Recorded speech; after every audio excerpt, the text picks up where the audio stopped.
Washington, Donald Trump does seem to have much interest in spreading American values abroad.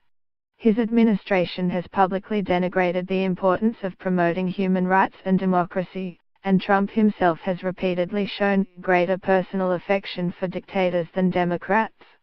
The Wowell-Sawyer tradition in American statecraft, the practice, most closely associated with America's 28th President Woodrow Wilson, of using American power to disseminate U.S. ideals and institutions overseas has been rudely shunted aside.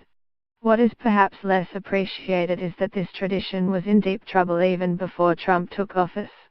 Unless it is reformulated, it will continue to be marginalized after he departs.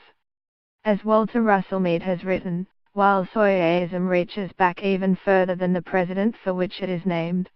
U.S. policymakers have long believed that America, itself a democracy, will be safer and more influential in a more democratic world. They have therefore sought to prevent aggressive authoritarian powers from dominating the international system, and, albeit with lots of exceptions and decidedly imperfect consistency, to encourage democratic openings and strengthen human rights in countries from East Asia to the Western Hemisphere. More recently, however, democracy promotion has become associated with some of America's greatest foreign policy failures of the 21st century, and it is increasingly seen as an unaffordable luxury in a dangerous world. The wars in Iraq and Afghanistan did not start as Wowell-Sawyer undertakings. They were intended to confront concrete security threats to the United States.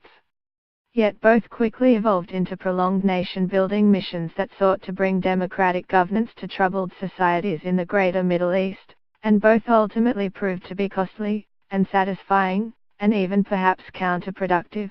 The intervention in Libya in 2011, by contrast, was a classically Wowell-Sawyer undertaking from the outset, meant to prevent a ruthless dictator from slaughtering his people and thereby create an opening for democratic reform. Yet by breaking the Libyan regime, the US and its allies helped to create a failed state that became a magnet for jihadists and fostered instability across a wide swath of northern Africa. The result is that democracy promotion has come to be associated in the public mind with quixotic or even self-defeating crusades. Meanwhile, the return of a more competitive geopolitical environment, rife with great power conflict and rivalry involving China and Russia, has generated concerns that promoting American political ideals constitutes a sort of strategic profligacy that Washington must now avoid. This was evident in public opinion polling even during the Obama years. In 2001, 29% of Americans thought that promoting democracy should be a key policy priority. By 2013, only 18% did. As I argue in my new book, Trump represents a particularly visceral, and often vulgar, rejection of this tradition. He has argued that the US lacks the moral authority to promote its form of government abroad. He has seemed more at ease with authoritarians such as Saudi Arabia's Mohammed bin Salman and Russia's Vladimir Putin than with democratic allies such as Germany's Angela Merkel.